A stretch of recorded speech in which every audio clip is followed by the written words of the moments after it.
power on. The following is a presentation of the Sovryn Technica podcast feed.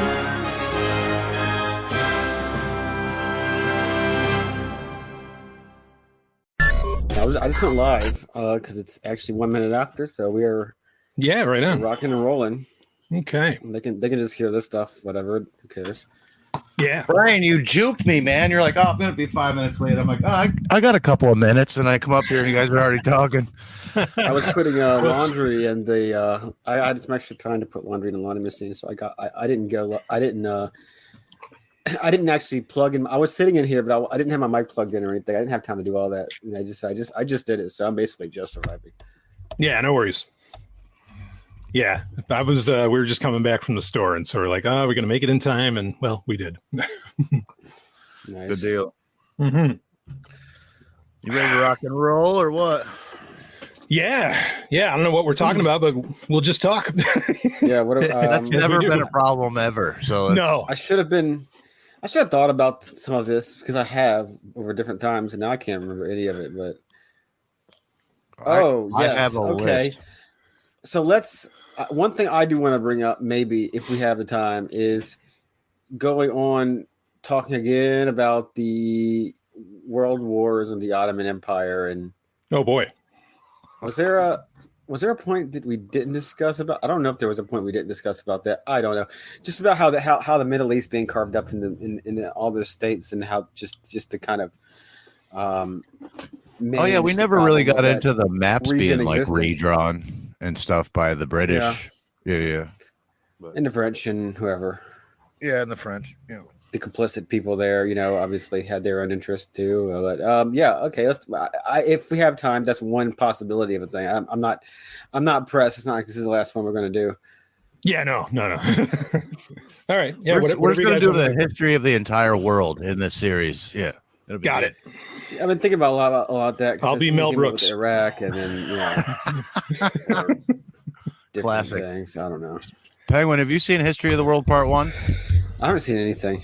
Just don't ever ask me if I've seen a movie. I've never seen any movies, basically. Oh, I smoked a lot of weed, so I was a giant Mel Brooks fan. So we used to get obliterated and watch Mel Brooks movies.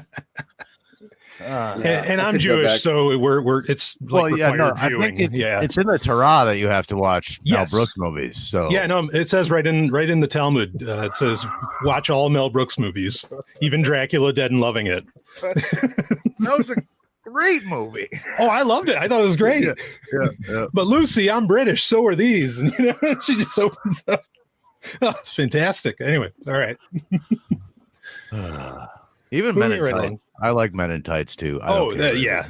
That was a classic. No, I agree. When he's like he has his sword in the scabbard and they're behind the sheets. It starts to go up. Anyway, it's a great flick. It really is. Yeah. All right. So now that we've derailed everything, let's go. I'm gonna go ahead and get into the intro. So that we're doing a thing. All right, go ahead. I just started doing it while Brian was drinking his drink. Okay. All right. 3, 2, 1. All right, folks. Welcome back to the Agora Podcast. It's Penguin here with Agora and Dr. Brian Sovryn for another episode of Into the Void. It's our 7th episode of this series as far as our official numbering. So I was for sure one am really glad to be back recording one of these. I'm really excited about it. One of the most exciting things I think we record as part of this media project. How's everybody doing today? Tired and old. Yeah, I'll second that. Hotter than hell. I'm the youngest one here, so I can't say anything. Right. I'm still technically in my 30s for like a few more months. What? Seriously? Yeah, I'm 39. I'm older than you. By Holy crap. A couple of years, yeah. Yeah, by like 3 years. I'm 42. That's insane. I had no idea. Well, yeah. I think you're like, and I don't know if this is a compliment or not, but I feel like you're infinitely more mature than me. So anyway, yeah. I've seen some shit, Brian. That's like I used to say, even like, because I've been doing physical labor my whole life. So even in my like late 20s is when I hit the first wall, where you're like, oh, things hurt. Oh God, I forgot it. I didn't know that existed. Yep. So like, I used to say, it's not the years, it's the miles on the motor. And I've got a lot of hard miles. So. Yeah. I didn't even start doing physical outside labor till I was in my 30s, but I would just go like full throttle in my 20s doing work. It's not extremely strenuous, but I'd just be running my ass off, and I could not do that anymore. I'd much rather lift something heavy and take my time doing it, and than be running around like I used to do. I used to run around like a hamster, just insane. But yeah, definitely time takes its toll. You can be doing it sick after all these years. I know I've got plenty more years in me, but hopefully I'm not doing it forever. Listen, say whatever you want. Maybe this is just me and I'm an insane person, but I've got a dude that works for me and he's like 24, 25. And I don't want to sound like an old bastard because, I am, but I don't want to. But I could work circles around this dude.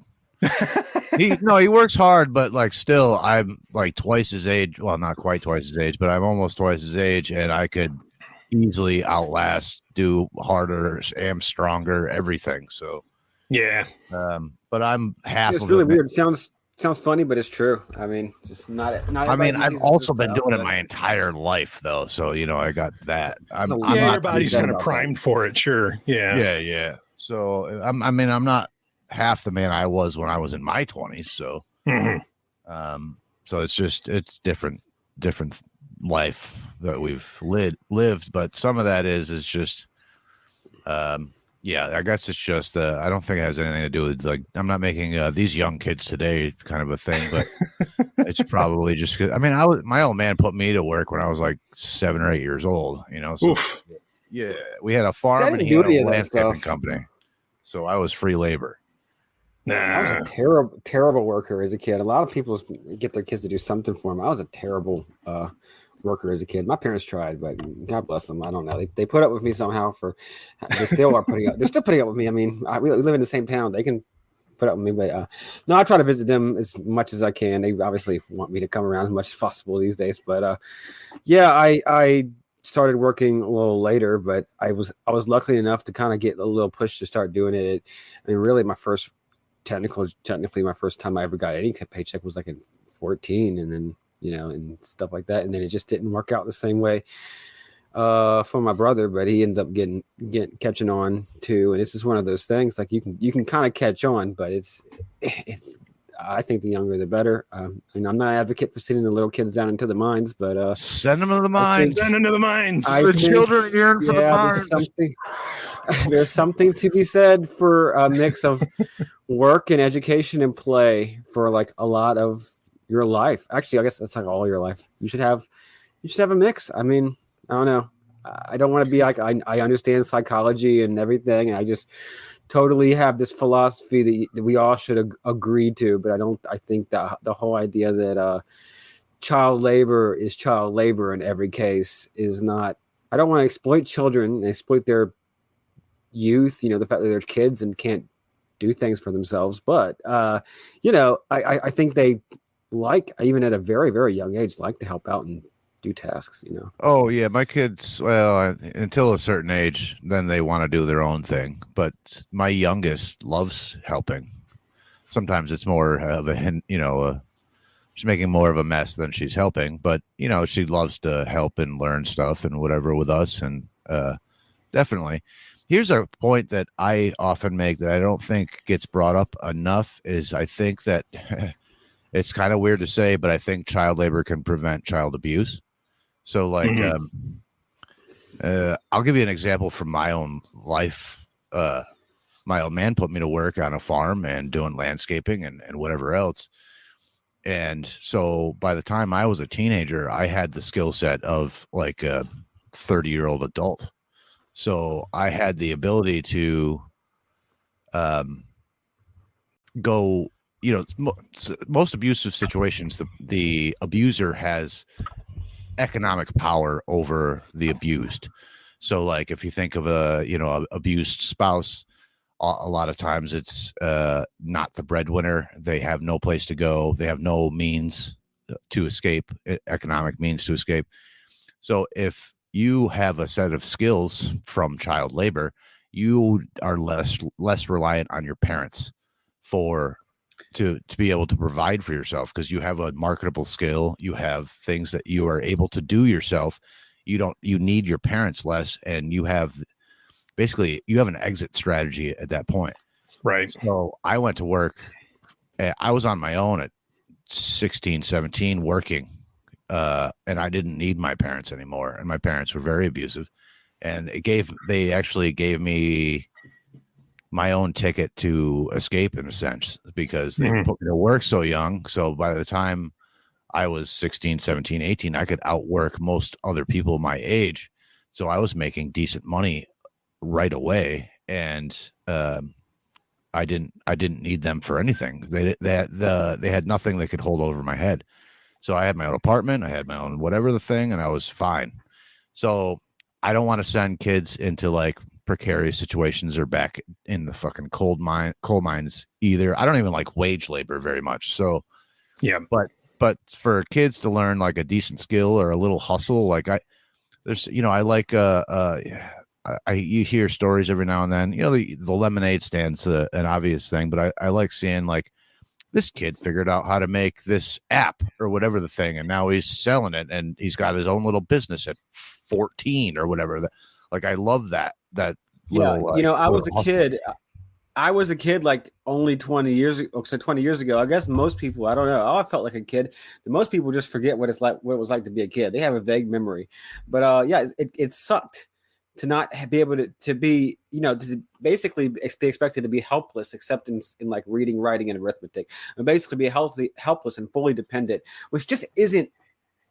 It's suited to a certain class, certain lifestyle that doesn't fit everybody. But just for everybody, it's just frustrating to be a child and go through puberty and everything, and have and literally be only there to do book reports and math problems. I don't think it's, and then this the kind of social relations where you're, a lot of critiques of schooling. We actually should just do an episode of critiques of schooling, but like, the fact that you're socializing just with people with your exact age and everything, which is really unhelpful. I know when I got into the workforce, you get to your first job, your real job, like 17, 18, and the amount of like socialization and skills the amount of catching up I did maturity wise, just by working at age 18 and 19, and I kept the job for a while, but just those ages, the amount I learned more then than I could have learned. It's so much more useful to me, the social skills and the, abilities to self-discipline and stuff like that, which I've always struggled with. But like none of schooling helped. It made it worse. If anything, it prevented me from gaining basic skills that kids do lack, in teens and kids are looked down upon just for being so like antisocial. But I mean, like, they're being kept in these prison-like conditions, and I don't mean that lightly. Like literally cinder blocks and being housed with a bunch of people your own age in a common area, like against your will, essentially. Like, it's prison, like, not just in the sense that it's coercion. It's not just that. It is literally prison. They're fed like prisoners, et cetera, et cetera. So I think that's tremendously damaging for kids. And I don't think, like, I get when more left-wing types say, you shouldn't have, they don't think anybody should have to work to live, or except they do, but they don't think anybody should theoretically have to work. But that's given, okay, putting that aside, like, you should not, it's putting us in a worse case, I think, growing up, except for people, it literally only probably suits the people that have like purely academic, strengths. And that's a very small percent of the population that are going to go into like academics as a career path. It's so poorly suited, Yeah, I think anthropologically, there's a really great case for what you guys are saying. I mean, there's an old saying that takes a village to raise a kid. And I know people kind of bristle at that sometimes, but there's actually a lot of truth to that, or if we wanted to be more anthropological, we'd say it takes a tribe to raise a kid. And that's because kids, thousands of years ago, or even just a few hundred years ago, how did they learn? There wasn't public school. There wasn't anything like that. It's that they hung around adults, and they just, what they thought was cool was copying adults. And they would learn to work. Now, the difference is, because then people will bring up Penguin, kind of like what you're saying, where, but they're in whatever corporate towns, or they're in, enslaved or something like that. I mean, the difference there, as far as like child labor, is it's not labor that they're seeing, like say in China. Okay, so there's, kids working in sweatshops or whatever, and what they're helping make iPhones, but they don't get the iPhone, as to where when, again, in the past, kids would see the direct result of their work. It'd be in their hands, or it'd be on the table at the end of the day, or even in the morning, whatever it happens to be. And they'd get to partake in it, and they'd understand it. I think this is going to come off, well, another thing people might bristle at, but, I know we all kind of work for a medium of exchange now, right? With money, and that's fine. But at the same time, you don't always appreciate the work that you're doing, and it doesn't feel fulfilling, because you're not really working for what you're working for. You're working for a medium of exchange. Now, you can decide to do that, but for kids, I think it creates kind of a very skewed concept of what everything's about. And yeah, and it leads to unfulfilling lives overall, and which can lead to kind of what Sek was saying about abuse and other things. And it runs into problems. And this isn't even getting into, I think one of the issues we have in culture is this obsession with eternal youth, which is really a massive problem, because we make things today, it used to be like, even when I was a kid, most of, say, television shows were television shows that featured adults. Now, there were little kid shows, yes, little kid shows, but now shows like the big shows, even the big shows that adults watch, are it's all teenagers, and I find a lot of that. There's not necessarily anything wrong with that, but I do find it kind of strange, as to where, for me, my hero when I was a kid was not someone my age. My hero when I was a kid was Captain Kirk, or it was Luke Skywalker, or actually it was more Darth Vader. But, it was people like, I wanted to be something older. I didn't want to be represented in what's on the screen. I wanted to be inspired by what I saw. And that's kind of it's a weird thing when we're not really inspiring kids to, we're only inspiring them with like pictures of other children doing what. Anyway, we could get lost on this, well, but that's a whole other thing. Right. So we could keep talking about work. even in the immediate sense, I think, just looking at this basic mode of economy we have around us, the idea that you're going to be totally dependent, not only through childhood, but through like young adulthood and puberty, and then into young adulthood. And you're going to be totally dependent and totally like in the same mode of like sit still in a classroom, when that's not what you want to do. I get there. They've also come up with other outlets like sports and athletics, and other extracurriculars for those that aren't good at sports or athletics, like I wasn't. Which also, I think I had a pretty bad situation there, because I didn't bloom athletically at like 19, a little bit. I saw it, but the whatever, that situation wasn't conducive for me. You still had a ton of energy, though, right? I hated school. I don't know. I hated school so much. It's particularly, that's a lot in a case with a lot of our friends, I think. But the point I'm trying to make, the broader point that I'm trying to make, is that to have people so, completely dependent and basically considered so useless, or a problem, or a drag on society, or someone who needs to be watched and corralled and surveilled.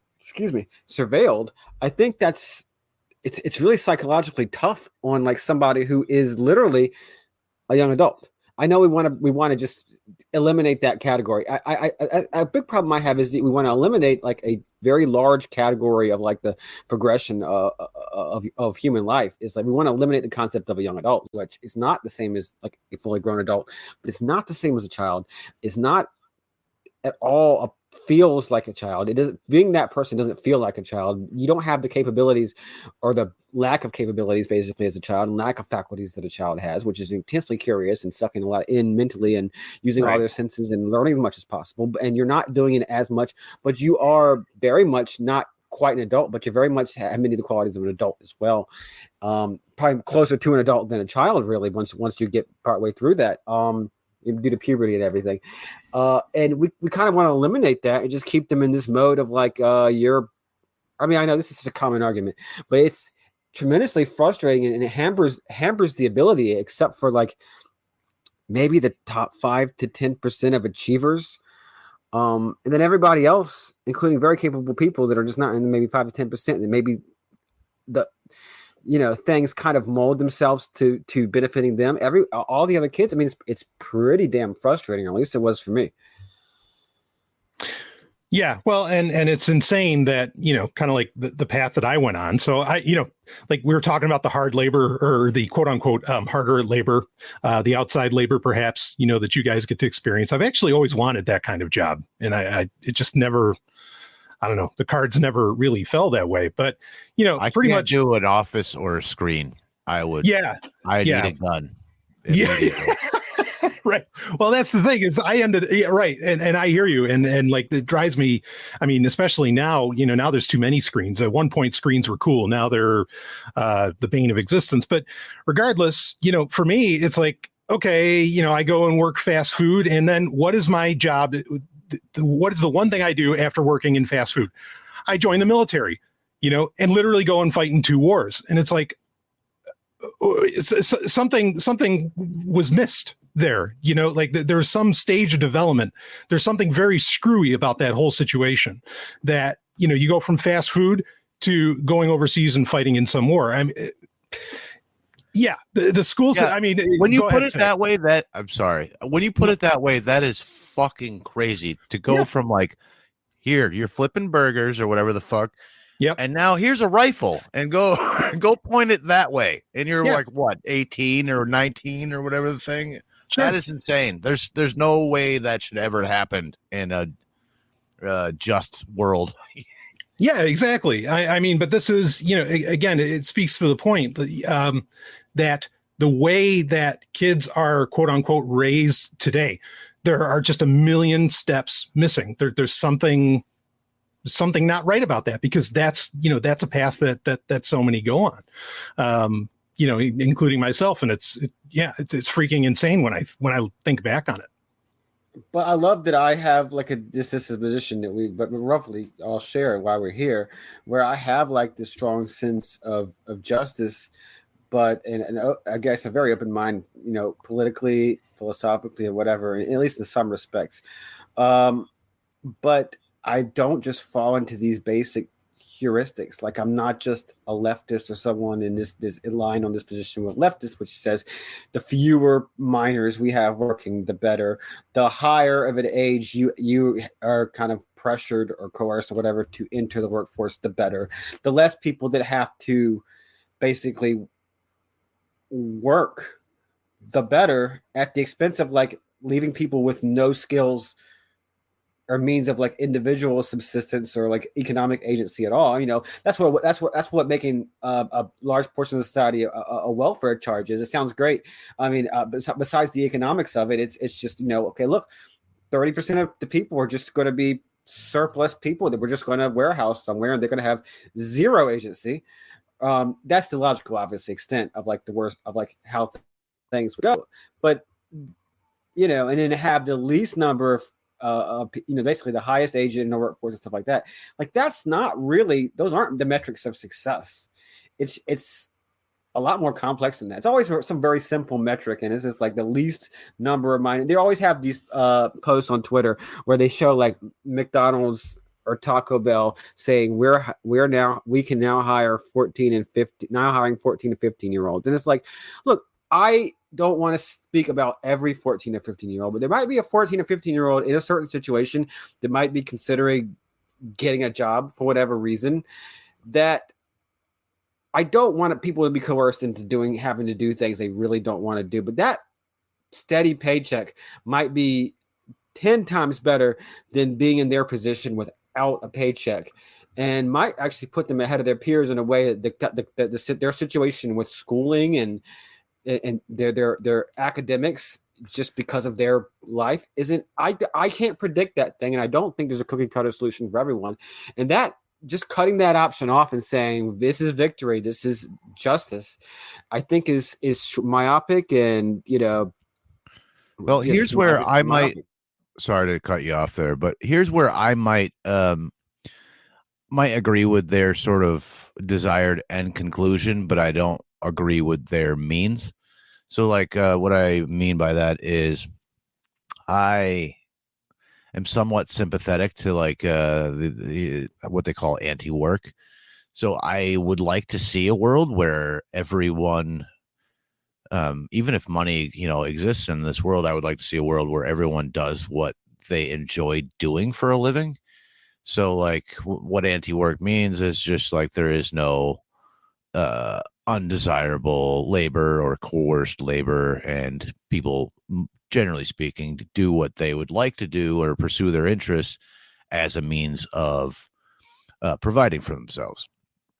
And there's lots of different variants of this. Some would envision a communist society for that end or whatnot, but so I think that's the goal for a lot of the people that you're speaking about, is just like if we can just create more people on UBI or in the welfare system, maybe they will be able to not have to get a shit job at McDonald's, and maybe they'll be able to pursue their own interest would be the most charitable view of their sort of their ideals or their plans there. That's a good way to put it. It's the most charitable. I don't think that's actually how that works. And I don't think that obviously I'm an anarchist. I would not like to see, coercion or the state involved in any of the things I'm talking about. But I actually think that less intervention in a market would result in something similar to the anti-work society that I've just described. Just it would be much more abundance and opportunity to where people could pursue their, what makes them fucking happy, not what just makes them money, but what makes them happy, and and also earn their livelihood doing that. And it's I would like to see that for everyone who fucking wants it. So I don't think it's going to be solved through institutions, though. It's just never going to happen that way, like a universal basic income or anything like that. It'll never happen that way, but I think it could happen in many other ways. But it has to be built outside of the state in some way. See, even way back when, you've said before that capitalism is meant to be labor saving, and we really oppose the use of the word capitalism for a long time, and we really do, because it's ambiguous or not helpful a lot of the times. But even if you want to, we're in a context where that's a fine usage of the word.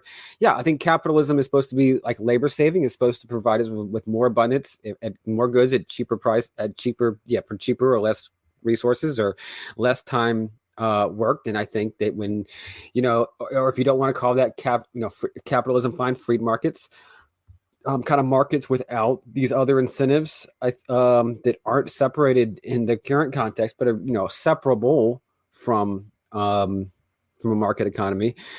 And so I don't want to see less of that. And I guess the paradox is that the people that most want to see change, radical change in this direction, want less markets, and less markets is the solution. And I don't think that those people are bad people that are like in bad faith. They're like they're evil, and they're not arguing in bad faith. I think they're wrong. But likewise, I don't want more markets, because I want your town to be run by the monopoly man, and just making the 9 and 10-year-olds go down to the mines, because there's no government. I don't think that's how it does or would work. Well, I'll put this out, and this is kind of maybe going full circle to where we started with SEC, and I don't know, maybe we can get into something weird after, but this is an important conversation to have. I think what SEC is doing, like what you were describing with your kids, kind of how, you don't have to teach kids necessarily everything. Like you don't have to show them the encyclopedia. You want to teach them how to learn. You don't have to be their teacher, other than just explain to them, okay, this is how you learn things. And in the same way, I think it's true for work as well. Okay, this is how you work. maybe we could get a little more on a finer grain and say even this is how you survive. But these are the things that don't really get taught is, okay, how do you go about this? And I think there is a way to, how to work.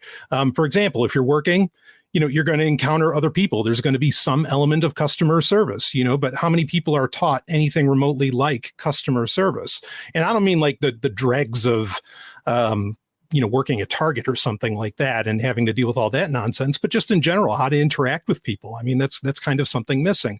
And I think we'd be better off basically, okay, here's the foundation of how to do this. You lay the foundation, and then, let the kids figure it out. But that's a whole other thing too, in that, a lot of times, and this is, I don't have the answer to this, but also kids, and I can say this for myself as well, kids don't even really know what they want to be, yet. I mean, hell, I don't think I knew what I wanted to be until I was like 30 something when I found out like what I really wanted, to do and be. But then 100%. All of your right. But then all of your energy, all of your time, all of that youthful energy is just squandered in some ways on what society thinks is the thing that you should do, or what you're told is somehow worthwhile, or whatever. I mean, when I was a kid, a teenager, so people will laugh at this. I've talked about it before on my own show, but I was a championship roller skater, and I was a championship roller hockey player, and that's what I wanted to do. Now, I still enjoy roller skating. That's fine. But for fuck's sake, I don't want to do that for the rest of my life. No way. But at the time, that's all I could think about, was doing that. And so, I'm glad things worked out in a very different way, because I'd be defining myself by, the quads on my feet. But that's a big thing that we're not really appreciating. I mean, yeah, the message is out there. Oh, little Johnny, you can do and be whatever you want. And that's fine, to get that out there. But the system itself is set up in such a way that, kids are essentially required to figure out, by the age of, say, 13, 14, when they first go to the guidance counselor in high school, and the guidance counselor asks them, okay, so what do you want to do? What do you want to go to college for? What do you want to do this? And it's like, holy fuck, man, I'm 13. Give me a break. I don't know. I mean, that should be the response.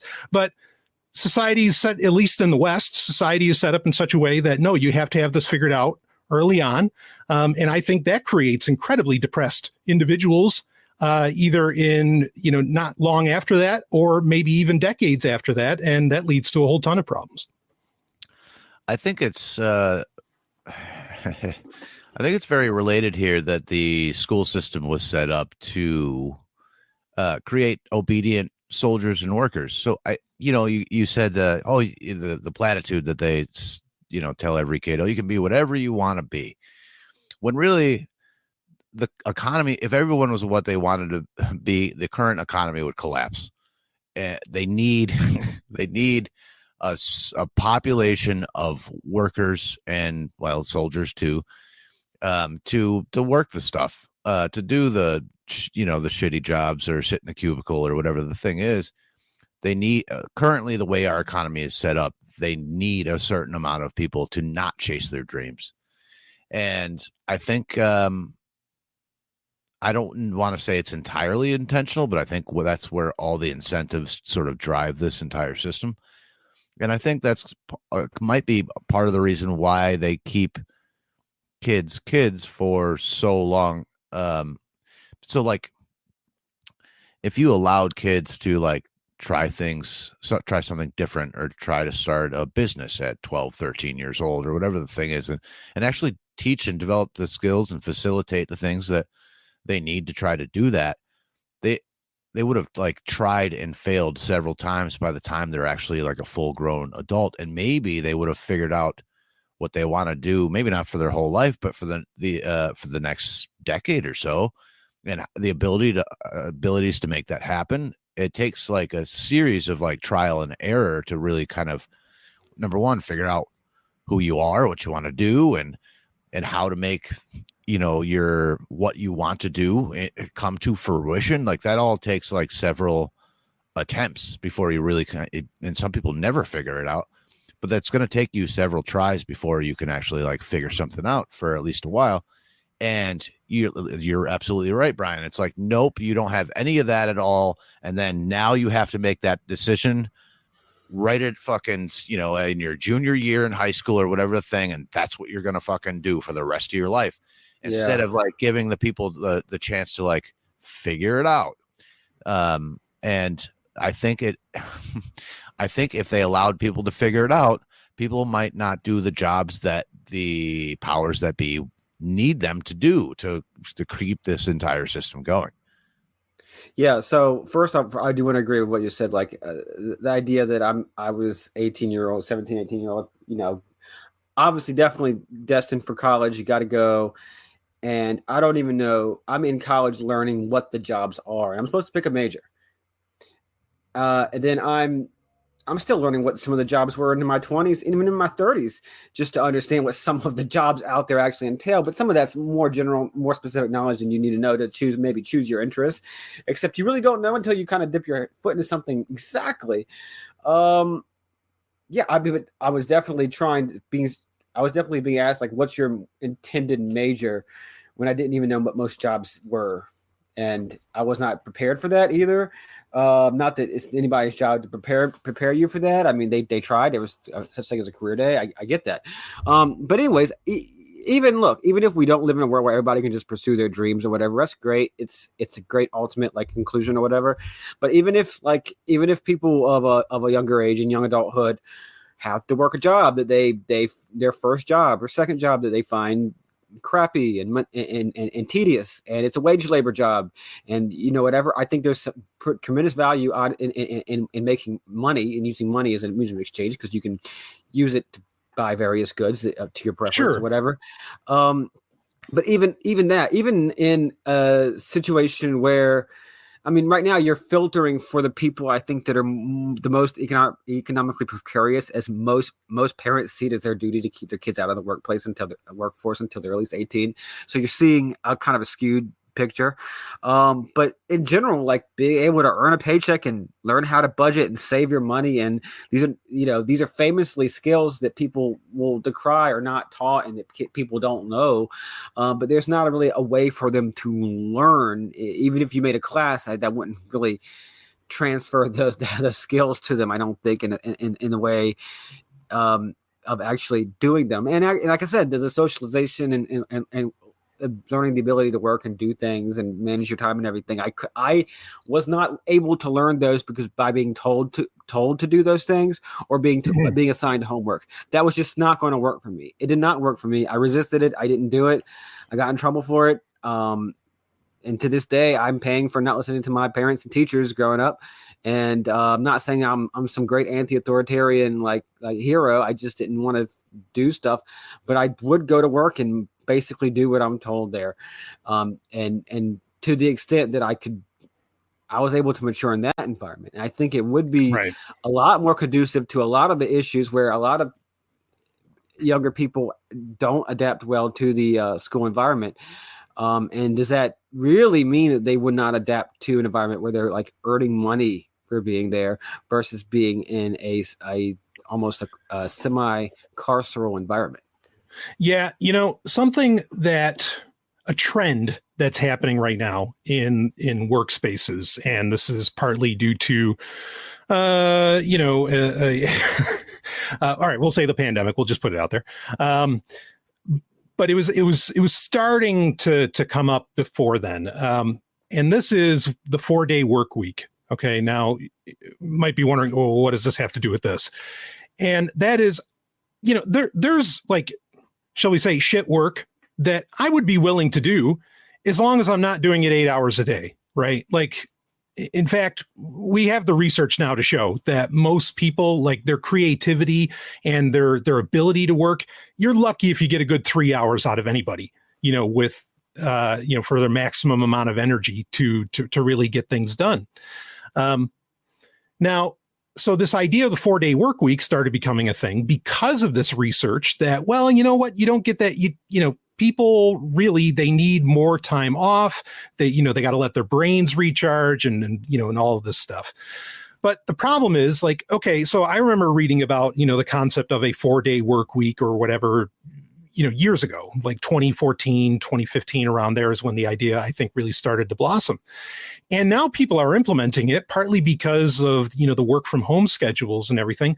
But what most companies are doing, instead of it being, okay, you work 8 less hours a week, because you're only working 4 days a week, but you get the same amount of pay, right? Because you're still putting out the same amount of work.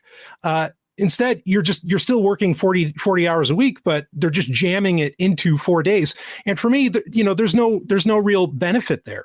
And I'm bringing all of this up basically to say that I think, there are a lot of, and I know Kevin Carson, who you guys have had Kevin Carson on in the past, haven't you? But Kevin Carson, we've had him on. Big fan. Yeah. No, he's phenomenal. And I think he's even brought this up in some of his work or in some of his books that, in a quote unquote, more anarchist society, or mutualist society, that, okay, there's people who might have to clean the toilets or do whatever, but you're only going to do it for, like, I don't know, 4 or 5 hours a week, even, like, it's not going to be that much. And I think that's where people would find it to be a bit more palatable. And this isn't even new. Nietzsche even said that. Nietzsche said that, your work should never be more than 25% of your day. And he was saying that 200 years ago. So, Brian, remember this point right now, and then go look into your patrons' Discord, just for the record. Okay. It's gonna be an interesting one. I promise you that. All right. Do we want to talk about something weird, or do we want to keep going on this? Well, yeah, we can. Peg, when you got any more on this? I mean, we could talk about this for like a day. Yeah, I just missed the mute button. Yeah, I think we can move on. I think we've actually done great because it was impromptu. Just so everybody knows, we don't actually prep anything in advance. I know that came out of nowhere. I don't know, but that was awesome. You guys do a docket. You guys do a docket, but I'm just too busy. Like I don't know. I just kind of try to think of things. I didn't. Yeah, but I didn't look at it before that. That was just out of nowhere. Yeah. No, that was on the docket. I got a quick bone to pick with Brian. Yeah. So I was listening to your Sovryn Tech X episode while I was working outside a little while ago. Mm-hmm. And you guys had the goddamn nerve to call Dream Theater, Animals as Leaders, and Devin Townsend prog rock. And I am offended, sir. That is progressive metal, not progressive rock. Yeah. All right. Rush, King Crimson, ELP, that's progressive rock. Animals as Leader, granted, there is probably some overlap, but it's not the same thing. Right on. Okay. So you're right. But my second point, and this is something I rarely ever really like to use the word rock. Prog metal just isn't as common as saying prog rock, and partly because that rolls off the tongue really nicely. But I myself, and I've talked about this on some of my shows, I mean, anything with an electric guitar, I call it metal, even though I know there are drastic differences between rock and roll, hard rock, metal, black metal, death metal, and so on. I do get it, but yeah, no, I stand corrected. So, well, I accept your apology. Thank you. I mean, I love prog rock too, but it's like a vastly different thing. Yeah, I don't know. Well, no, they're absolutely related, but it's like it's a different vibe. You know what I mean? I don't know. Yeah, no, I hear you. Because okay, so would Dream Theater be in the same class as Yes? No. That's funny. But but they're not the same, but they touch. You know what I mean? Yeah. Right. Yeah, exactly. So, but I think I guarantee you that Dream Theater and Animals as Leaders grew up listening to Yes and Rush. You know what I mean? But they're metalheads. You know what I mean? So yeah. No, I mean that's the beautiful thing about metal. Like you and I are both metalheads, but we have like some very, very different tastes in metal. You know what I mean? Like it's such a wide thing, but it's still we're metalheads. It doesn't matter like what your thing is. Although when I was younger, I I might have poked a little bit of fun at you for the hair metal stuff, but well, that's a funny thing. Like nobody wants like the hair metal stuff, that all gets called hard rock now, but it was called hair metal. I hate the term anyway, but and that that's was hair metal when I was growing up. That was hair metal. Yeah, right. Yeah. But no one so you would call Bon Jovi hair metal, but then go up to any metalhead today and say, yeah, Bon Jovi's metal. They'd be like, what the fuck are you talking about? No, he's not. Even though, again, I would say that. But so the terms all get very, very squishy. But the beauty of metal is that, and this is what I've always said, the reason metal is the greatest genre of music is because you can take any other genre of music and put it into metal, and it works. Yep. You could take country, you could take a banjo, you could take whatever the hell you want, whatever you think of, even rap. And as much as I don't care for it to be there, it's there, and you can do that. And part of that becomes, where, like you and I, Zach, we can have incredibly different tastes, even though we're really part of the same subculture. Yeah, for real. It's just so broad. Rap metal isn't making rap better. It's making metal worse. Okay, I kind of agree with you there. No, I'm with you. We can do the opposite. Well, no, it's so it's number one. Just to dot your I there. One of my favorite bands, and it used to be our intro music in the very beginning, is this band called Panopticon, and they're black metal and Appalachian folk music. It's fucking amazing, but it works. You, like you said, you can just put whatever in the metal and it fucking works most of the time. Yeah. King Diamond, that is an opera. That's what King Diamond is. That's straight up. Like you can put him up with any opera. So it's sure. Same with Queensryche. I mean, absolutely. Exactly. Yeah, for real. Totally. Well, go back to your thing about like hair metal not being metal. So like these things like evolve over time. Mm-hmm. So like now 40, 50 years later, you might not call even like a lot of Black Sabbath metal. It's very much like psychedelic classic rock, a lot of it. So, but now, because metal has changed drastically in 40 or 50 years, but compared to what came before it, bands like Black Sabbath, Deep Purple, or whatever, that was fucking metal compared to what was before it. But these things like change over time. And now if it doesn't have blast beats and some guy screaming from his gut, it's not metal, right? So it's like these things sort of just evolve over time. I don't know how to explain. Yeah, I like that though. I mean, because the importance of rock and roll, and you could say that's the origin of metal. And of course, rock and roll, came out of varying forms of, black music, which, thank Satan for that. And I mean it. Just listen to Robert Johnson and you get it. But it started with rock and roll always has to be about pushing the limits of not just itself, but of civilization, of culture. It always has to be rebellious. And so even though myself, I'm not really one for kind of the screamo stuff. I like my vocals clean. I like my melodies. At the same time, I love the fact that metal is still continually pushing the limit, as to where that's another thing no other genre of music really does. Country doesn't really push the limit, other than say like Hank Williams III, where he goes into like punk and into very weird psychedelic spaces, which is fine. But like, pop and rap, I mean, they're still all kind of following formulas and everything, as to where metal just refuses to have a formula, and it just keeps pushing and pushing. And I'm so grateful for that, even if, I'm not going to put on Cannibal Corpse every time, but I might every once in a while. There's a video maybe of me changing my daughter's diaper, and we're listening to a song by Cannibal Corpse called Hammer Smashed Face. Yeah. And I'm dancing with her legs and stuff to the beat and stuff. And she's just laughing and laughing. There's another picture of her. I had just taken a shower and I had my Bluetooth speaker in there, and I was listening to this band called Sludge. And it's like very like prog technical death metal, and she's in there like headbanging, like naked, just like rocking out. I'm like, this is fucking awesome. I don't know where that came from, but so my background in metal is a lot of the very brutal death metal. That was what I first got into. That was like my first love, aside from like I was really into White Zombie and Pantera when I was a kid, but yeah. right after that, I was it was like fucking Cannibal Corpse and Deicide and whatever.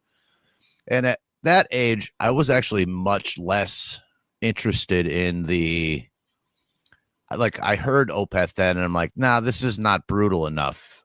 For anybody who's listening, Opeth is a very progressive metal band. They have a lot of like jazz influence and classical, and they have some clean vocals as well as growls and stuff. But to me, it's not metal enough, man. It's not metal enough. So, but it really took me like a long time to really appreciate just like the weird and like the vastness, the vast space that metal can like envelop, where there's lots of like other influence. And I really started to like appreciate that a lot more.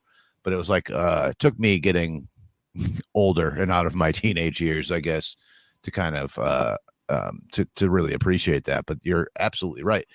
And other thing I will say about metal, and then we can kind of move on if we want to, but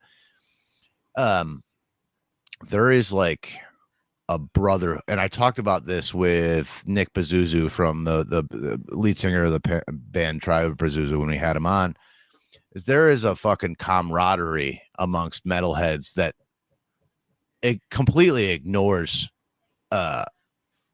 gender, ethnic boundaries, religion, any of that. It doesn't matter. You're a metalhead first. So you can be anywhere in the world and see somebody with a Slayer shirt, and somebody's going to go, fucking Slayer. It's just going to happen. It's going to happen. And it doesn't matter what color they are. It doesn't matter where you're from. It doesn't matter how much money your daddy makes. It doesn't matter. You're a fucking metalhead first. And that camaraderie does not happen with other music except for punk. Punk's the same way. But, you know, I've been in a lot of mosh pits in my time, and they will beat the living shit out of you. But if you get like, this is the example I use a lot. It's like, you get knocked down, they'll pick you up, give you a hug, give you a sip of their beer, and you all go have a great time after that. And there's it's all love. It's all weirdly love while you're beating the shit out of each other.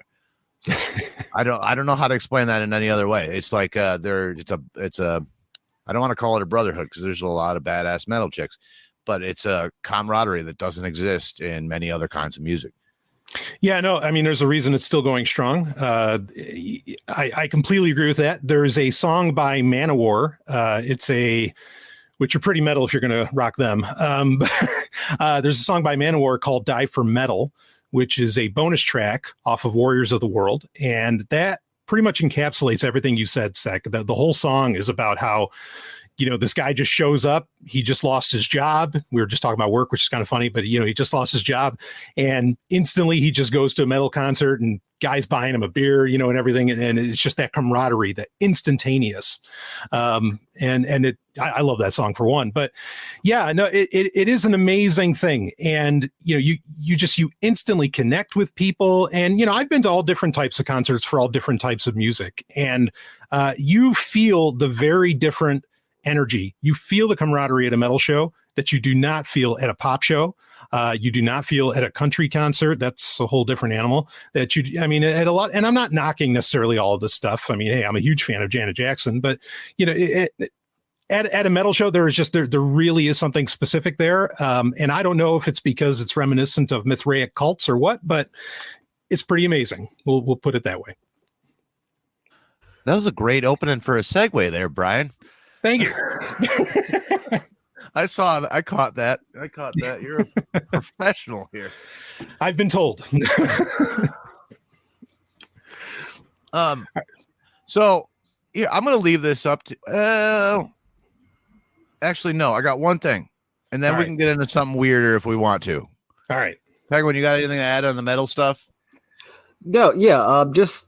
I'm glad you kind of addressed hair metal. I've always wondered how hair metal in that whole era kind of fits in with the whole thing. But I guess it's like the left and right. It kind of don't really match over time. It's a kind of ever changing thing, because it's all. I've always wondered generally just how that fit into American culture. The 80s and a lot of it predates me.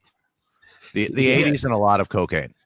That's how that. I mean, it's some catchy music, but yeah, the aesthetics of it. I get that it was a thing. I don't know. I just can't know where it came from or where it went.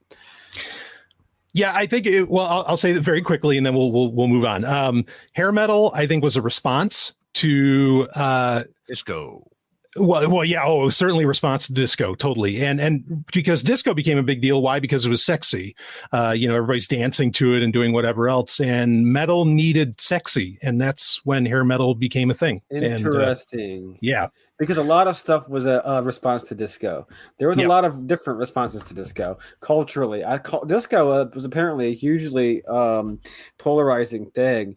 Because there was all the rednecks like stomping on disco records, and there was punk that came out of a backlash against disco. There was rap that actually came out of a hip hop like music came out of I don't know, like all the 70s music and the break beats and all that stuff. Mm-hmm.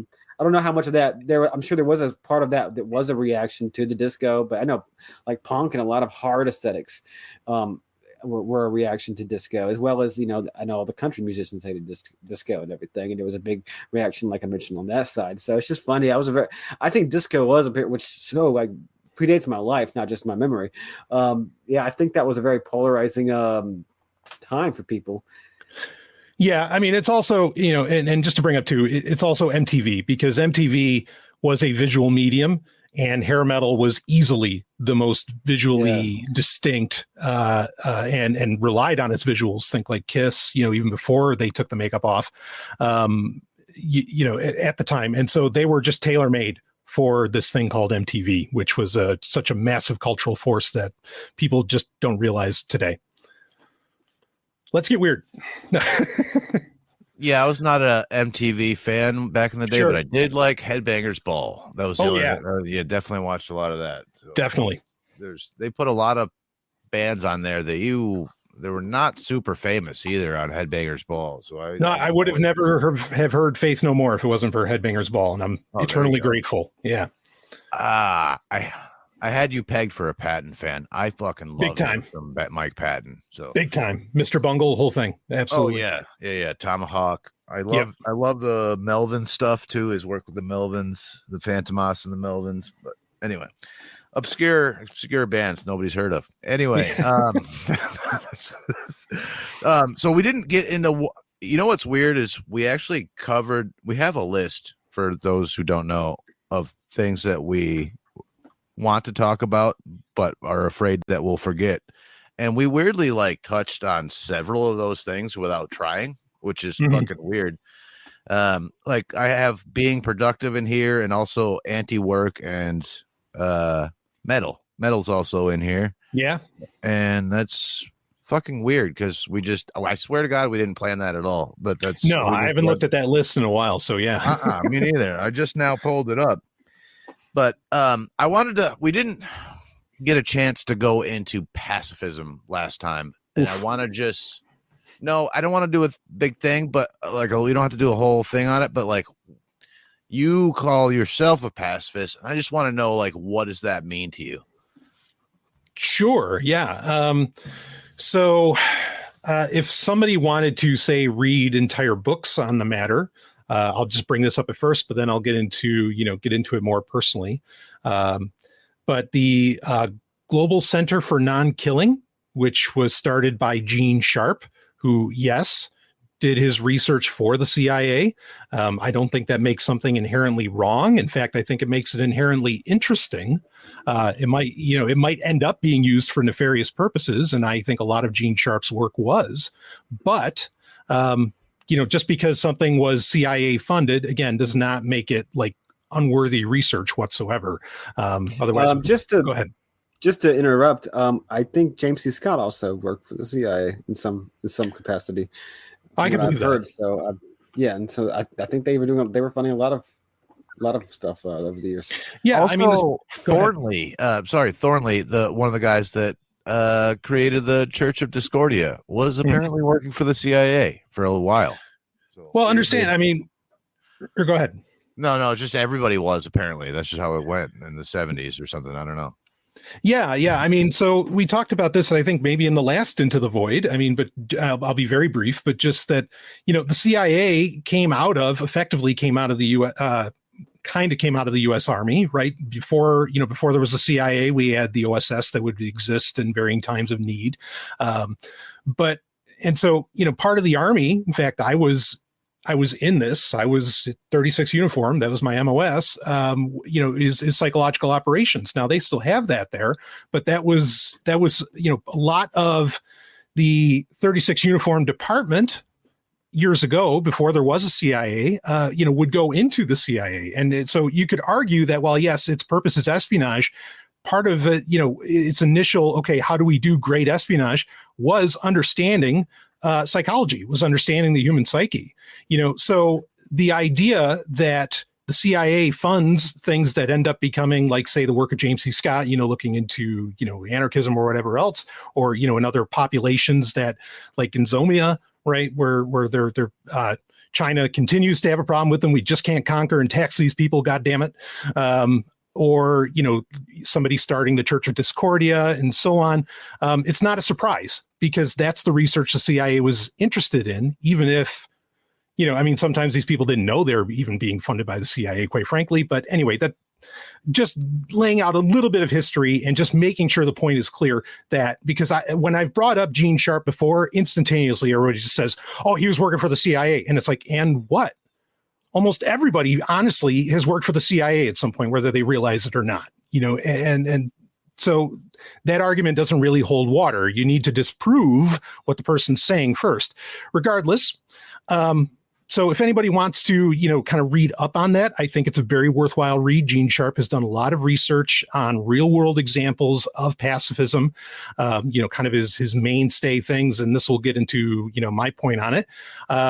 One of his mainstay things is that just because there is an occupying force within a specific geography does not mean that it is the dominant force. Just because there's an occupying force does not mean that it is inherently the government of that geographic area. And he brings up a lot of examples where this is true. Ukraine, a lot of areas of the Middle East. People could even argue that Pakistan, Palestine, sorry, the Palestinians, not Pakistan. Well, actually, Pakistan, that's a different subject. But the Palestinians, may recognize a different government than Netanyahu, right? So, just because there is something that claims to be the controlling force doesn't mean that it has to be, and that there can be, pacifistic resistance and there can actually be opposing governments in the same geographic area. So anyway, read up on Gene Sharp, the Global Center for Non-Killing. It's really, really fascinating stuff. Okay, so now getting into my own pacifism. I think the first thing that I always have to say is that when I say pacifism, it doesn't mean that you can't throw a punch. It doesn't mean that you can't push somebody. Okay. My pacifism is more specifically non-lethality. Okay. Or like Gene Sharp would call it, non-killing. I consider pacifism, going as far as you can to ensure a lack of lethality, a lack of death. I refuse to kill somebody.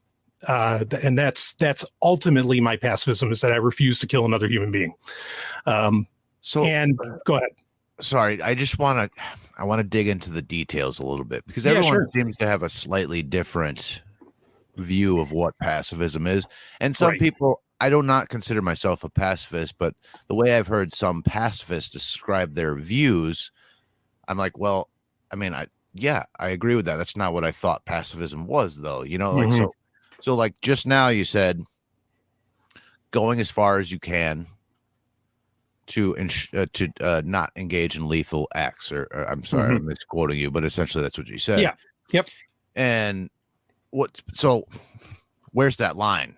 Like, so is there a line that you could cross, or is there a line that somebody could cross that you would engage in a lethal act? Because I think everyone has, like, nobody, I don't think violence is everybody's first, or even lethality is everybody's first choice. I think people get pushed to a certain point and then engage in a lethal act. And then, like, mine would be protecting my kids. And so, like, where is that line for you? I guess would you take a life to save your own or the one of your loved ones? You know what I mean? Like, if you had to.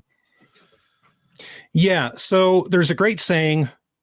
It's supposedly a Chinese saying, even though I think it's an Americanism, but whatever. There's a great saying that those who think, oh crap. Now I'm forgetting exactly how it goes. But, those who think, that there's always essentially those who think that you have to use violence at some point has never had a mosquito on their balls. And I like that a lot. Who was that? Confucius? Yeah, something like that, right? And it's attributed to him, but I don't think Confucius ever. Yeah, no, I think it's an Americanism, but I love that. So as far as what the line is, if there is a line, I mean, I would say right now there is no line. But would I know in the future? Could something happen?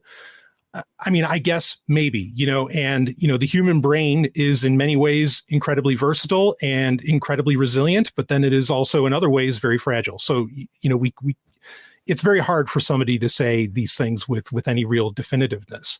I like to think I'm an incredibly intelligent guy and have spent much of my life figuring out ways to avoid conflict or even avoid lethality. I mean, even if we want to talk about war, Sun Tzu, of course, one of his most famous sayings in The Art of War is that the greatest warrior never goes to war. And his meaning in that is that the real battle is always psychological. The real battle is not one where, the greatest warrior actually never has to go to battle because the enemy might be so terrified of him, things like this, whatever.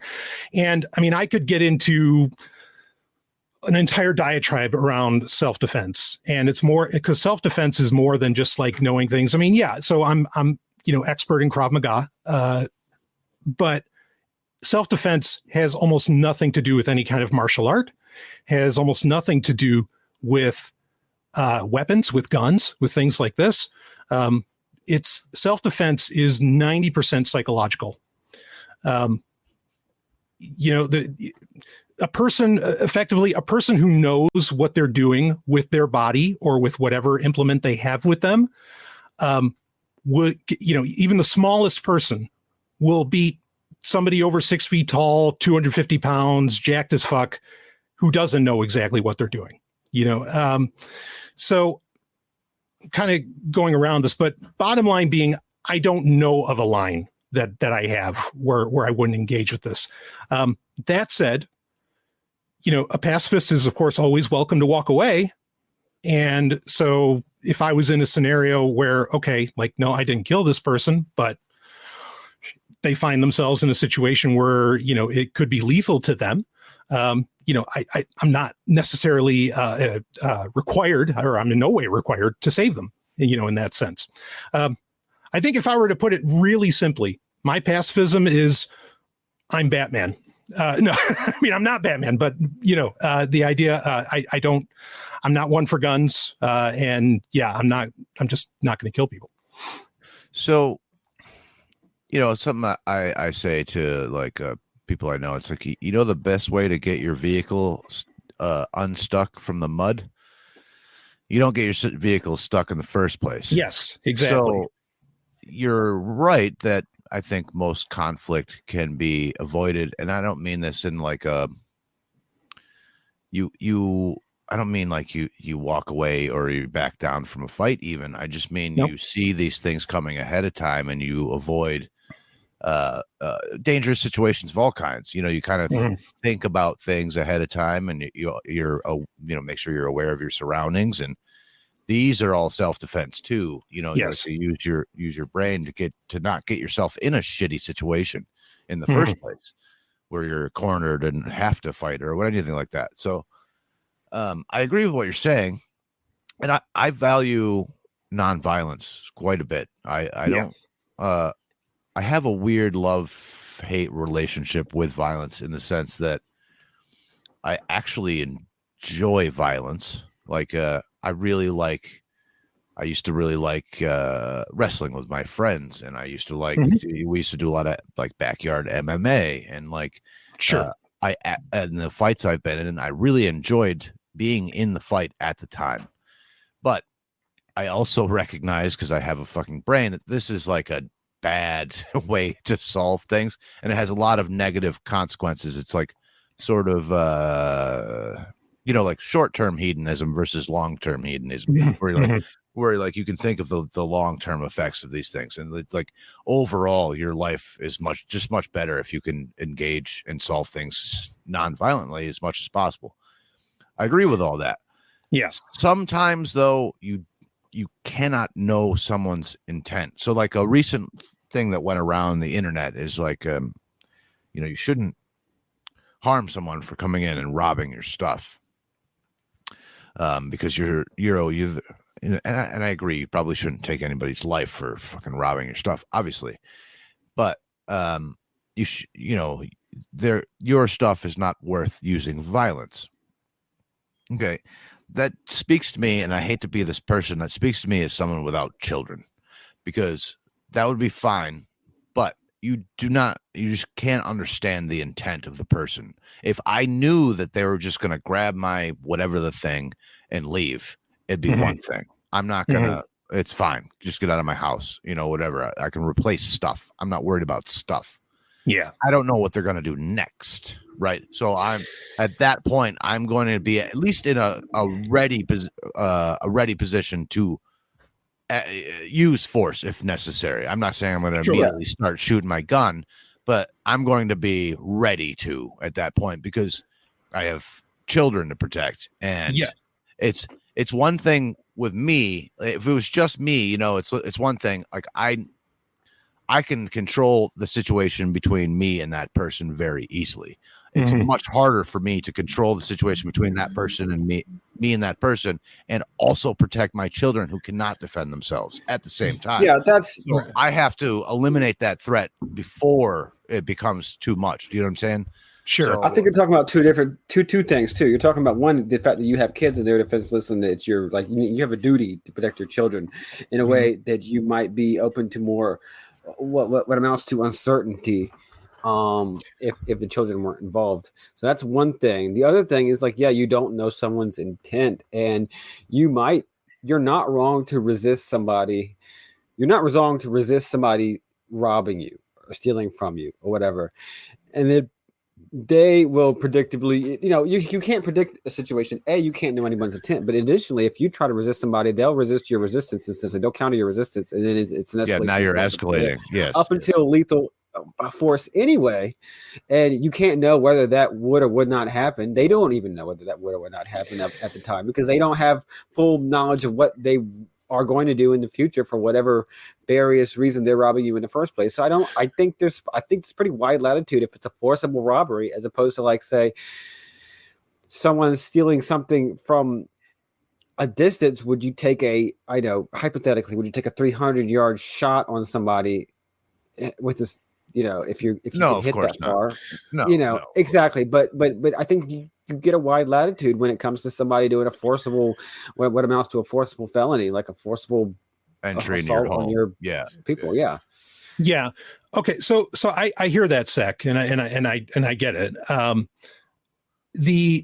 So we're dealing with a situation of unknowns, and the flip side of that coin is you don't know why the other person's doing this. Right. And that's an issue, like, okay, if they're breaking into your house and doing whatever, I mean, there's so many things that you got to be able to read of what's going on. But, if we're talking about people and I hear you that, they could hurt, one of your kids, they could do this. And I get that, but like, what if they're going for a can of tomatoes? What if they're going for, whatever, and you find out they're stealing from you so they can feed their kids? And that's the problem, is that there's so many unknowns in this. And that's one of the big reasons why my hard line is non-lethality, because I can't know what's going on in that person's mind. I can't know why they're doing this. There could literally be a very, honestly, in my opinion, a justified reason that they might be engaging this. I know people might bristle, again, there's another thing people might bristle at, but would I, if I had children, or if my wife is starving, would I, and for whatever scenario's happening that I don't have the money or steal whatever I possibly could. Yes. Fucking right. Like, I mean, I'd be swiping everything I could, you know? Yep. So that's the issue, is that we're dealing with so many unknowns in this, and lethality is the thing you can't replace. You can replace all the shit in your house or in your store or in anything else. You can't replace the life. Right. And so that's why I can't go that distance. I mean, and of course, well, anyway, I'll stop there and let you guys respond. Go ahead. Well, okay. So if somebody's in there stealing for to feed their family, I would probably feed them. Do you understand? Like, and I'm never going to use force just to replace my stuff. I'm not worried I'm never going to use lethal force, at least, to replace my stuff. That's not happening. Mm-hmm. But they're in my home. And yes, I would try to de-escalate the situation, try to get the person to leave, all of these things. But I would, at the entire time, be ready to use force at any time, because I'm getting like shaky thinking about this. Yeah, like the idea of somebody coming into my home with my kids sleeping, like there's too much there.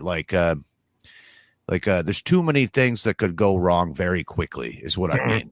Mm-hmm. And I would at any point I would have to for the sake of my children, be ready to use force. Now, that would be my last resort. I'm not going to shoot somebody for walking out with my food or my stuff. I'm not going to do that. Mm-hmm. And I'm probably not going to use force right away either. I would probably try to get them to leave or talk to them first. But if things go, sideways and they start acting in ways that seem threatening, I don't know.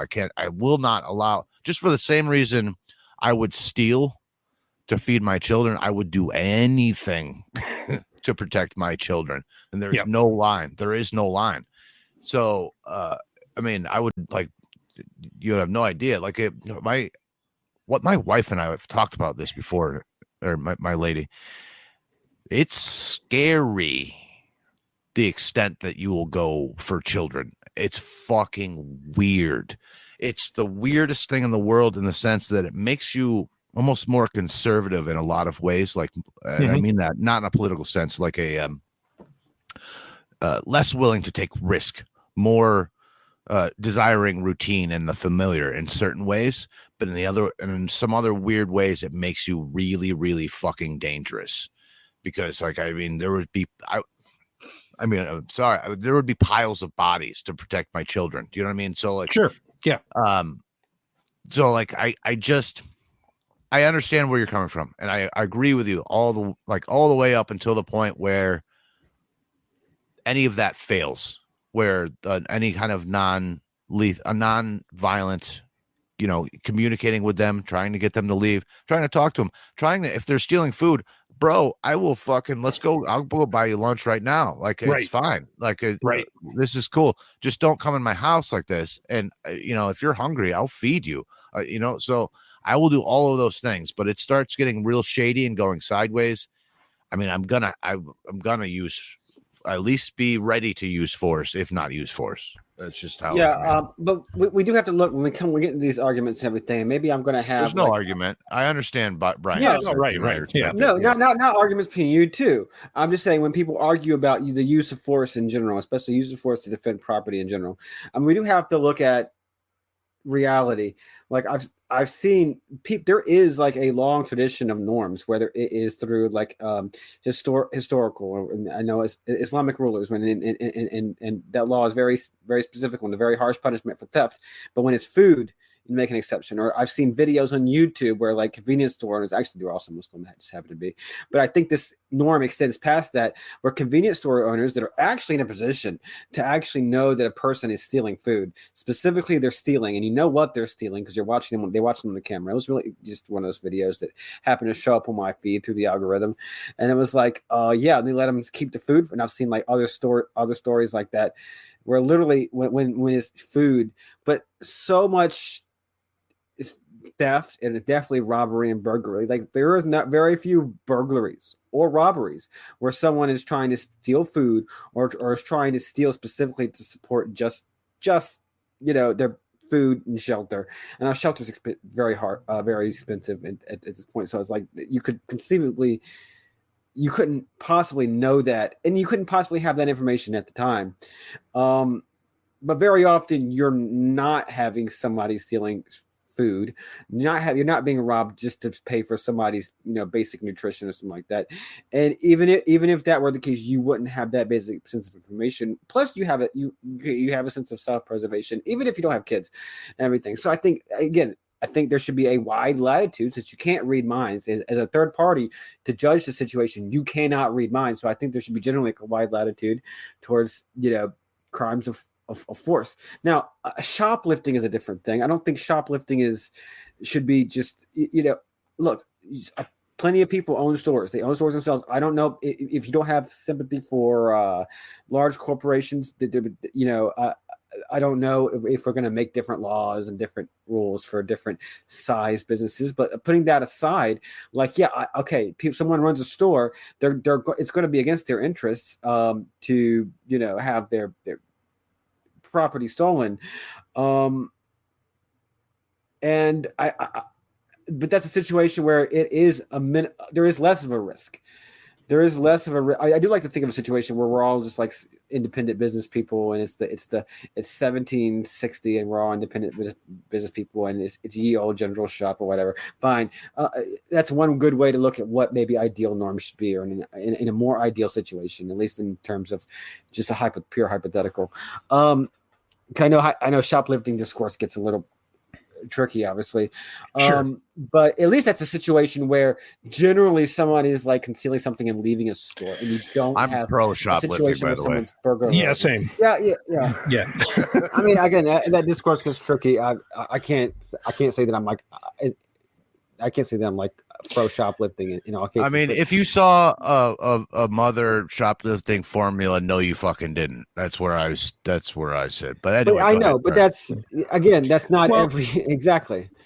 But the point I'm saying is, at least shoplifting. Let's say it's a small business owner and we have sympathy for him. Okay, I guess some amount of sympathy for him. At least that situation is one of like minimal threat to that person, whether or not they should have the right to stop the person or whatever. But in most situations, someone's coming up to you and pulling a knife on you, pulling a gun on you, entering your dwelling, something like that. Like you've got to assume the worst. You got to have a sense of self-preservation and assume the worst.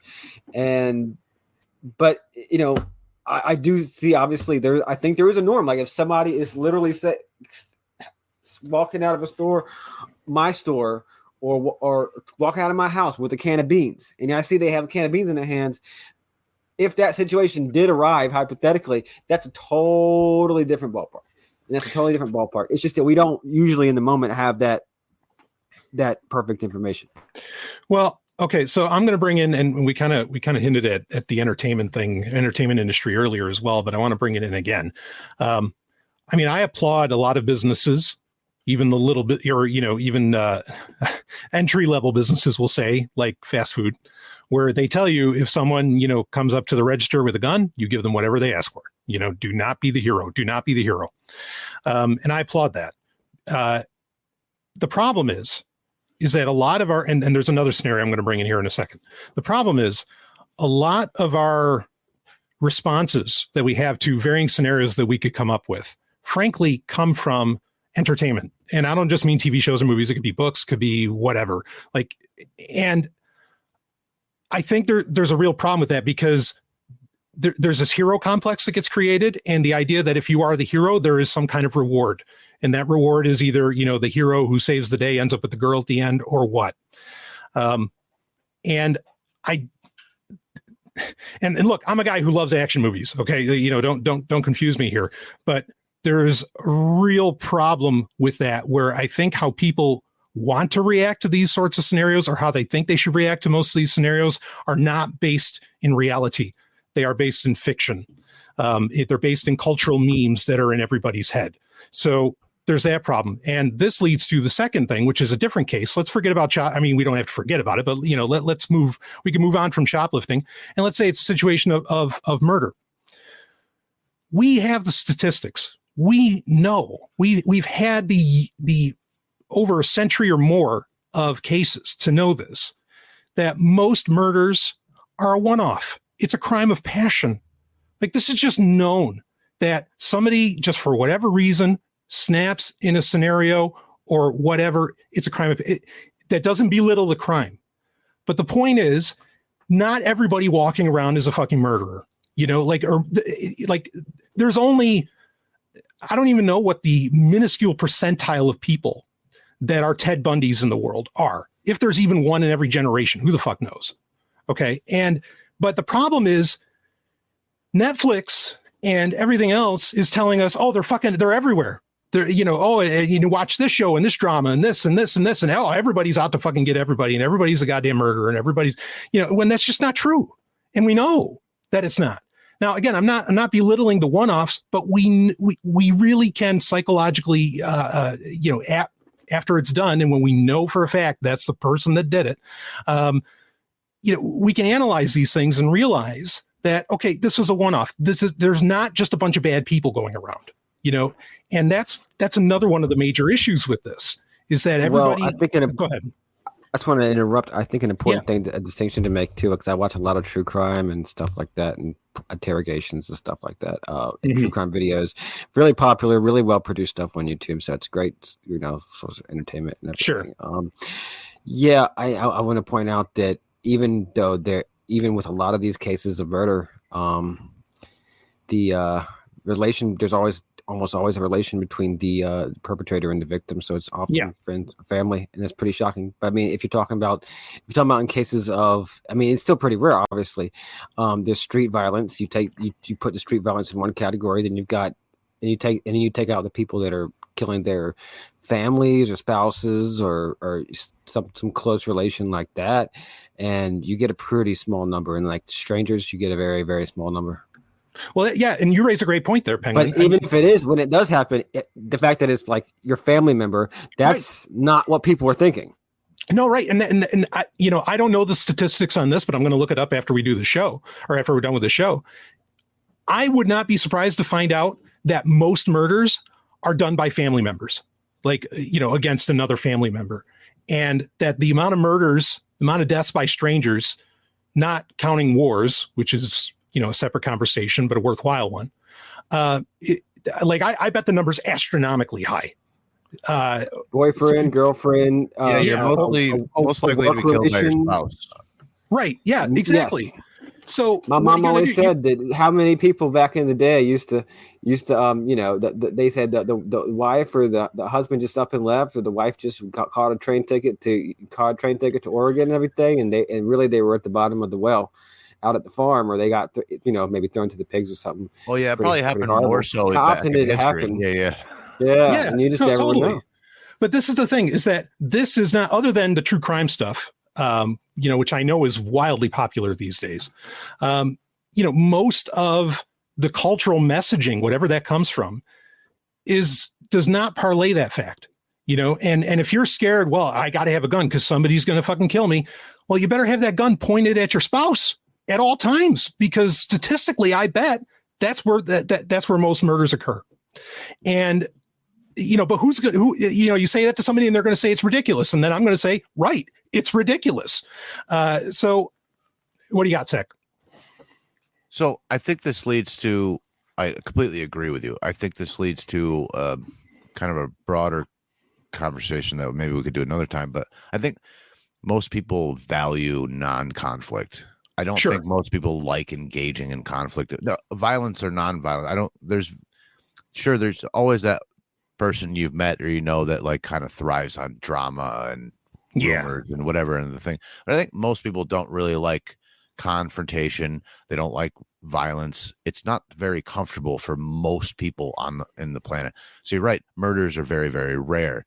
Violence is surprisingly rare for the amount of, aside from war again, but is surprisingly rare considering the amount of people on the planet.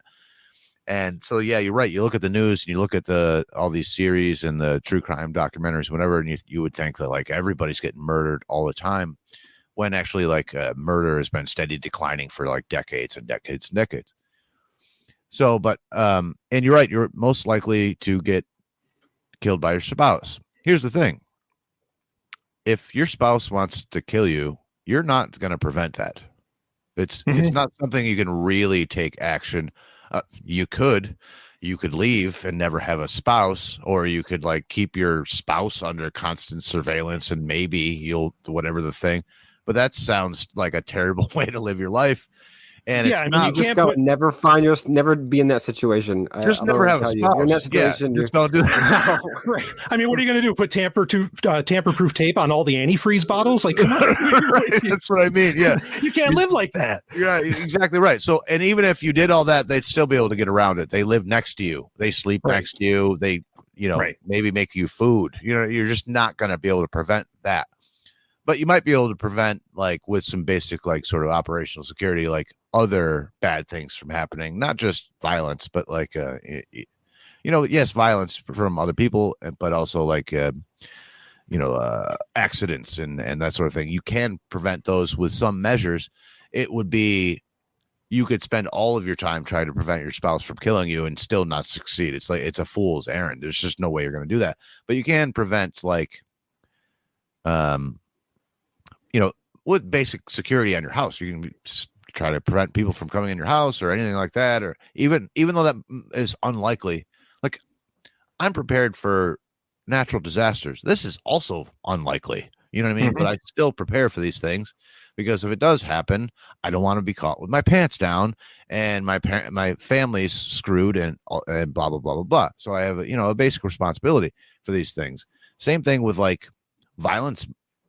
Someone committing violence against me and my family is probably super unlikely, but I'm still going to be like somewhat prepared for it. Like I know the entry points to get onto my property. Do you know what I mean? Like I just basic things like, and there isn't a right answer here. This is just perspective, really. It's just a matter of subjective preferences. There's not a right answer, but, there's certain measures that you can take, including force, that you would take against someone that may commit violence against you, just like any other sort of unlikely thing we might prepare ourselves for.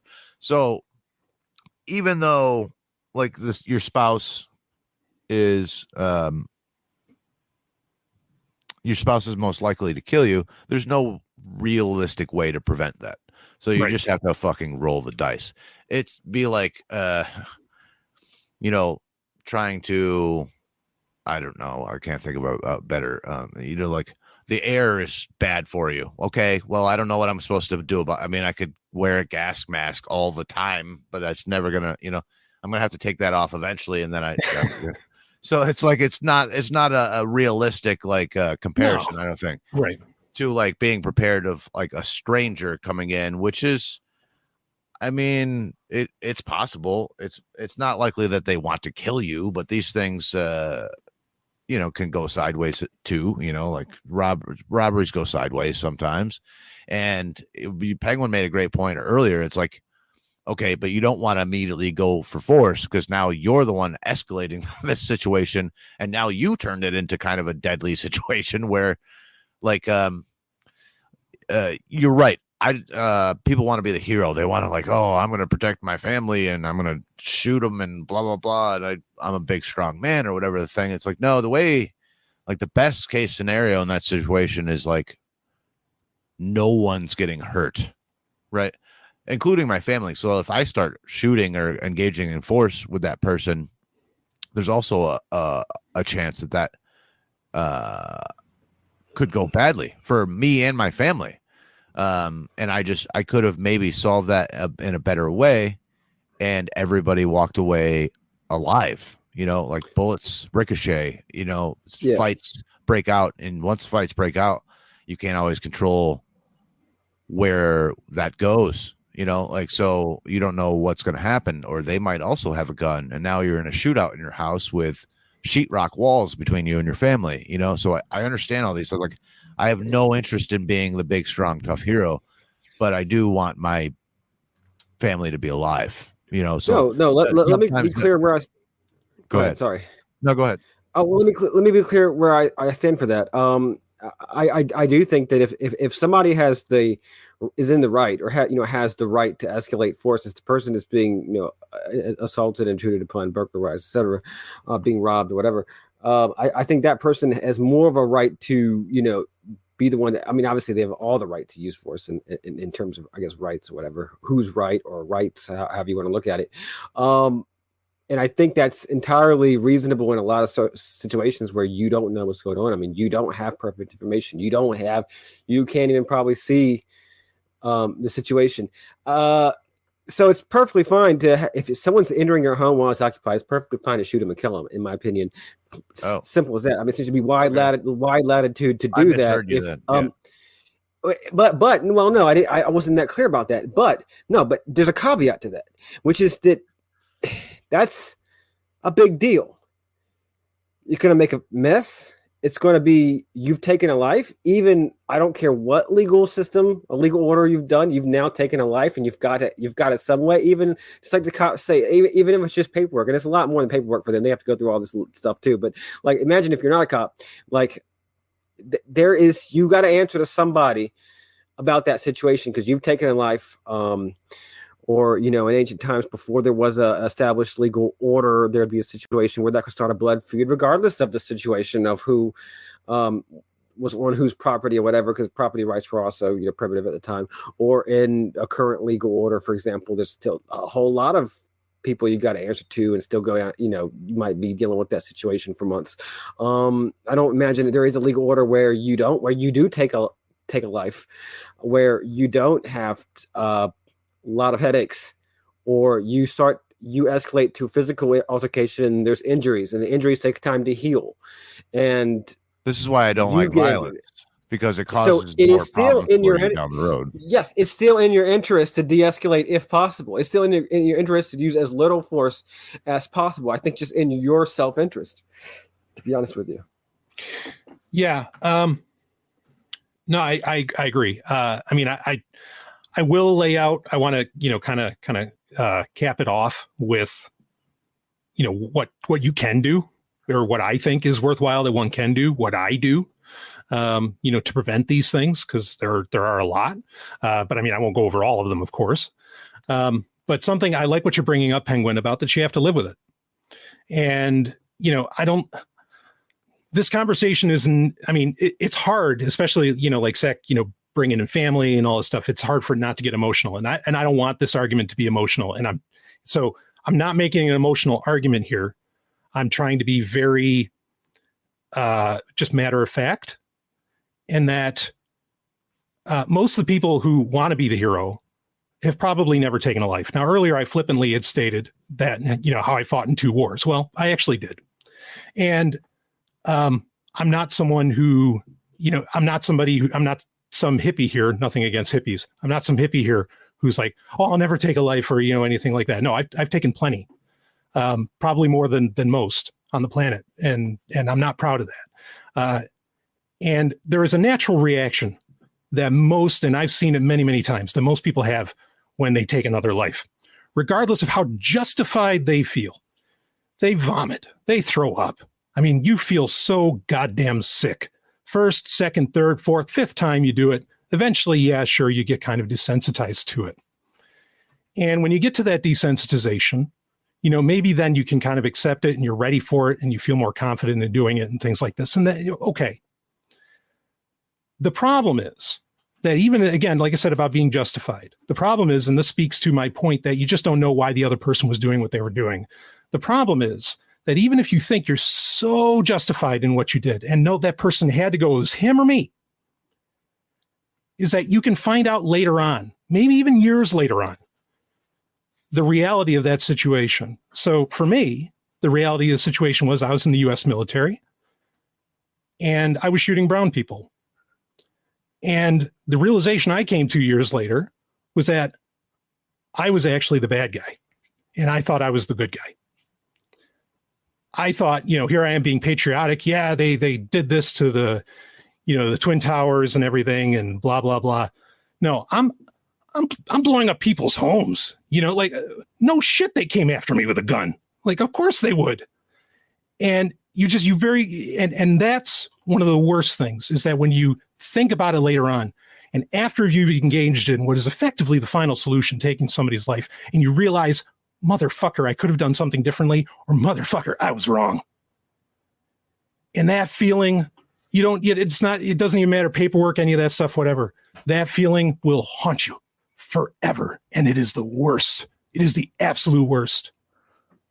And so, that's something that I think a lot of people don't realize because they think they're being the hero. But what happens when you find out you're the villain after the fact? And that it's terrible. What do you got, Sec? I appreciate you sharing that experience. I really do. I know that was probably hard to do. So I thanks for doing that.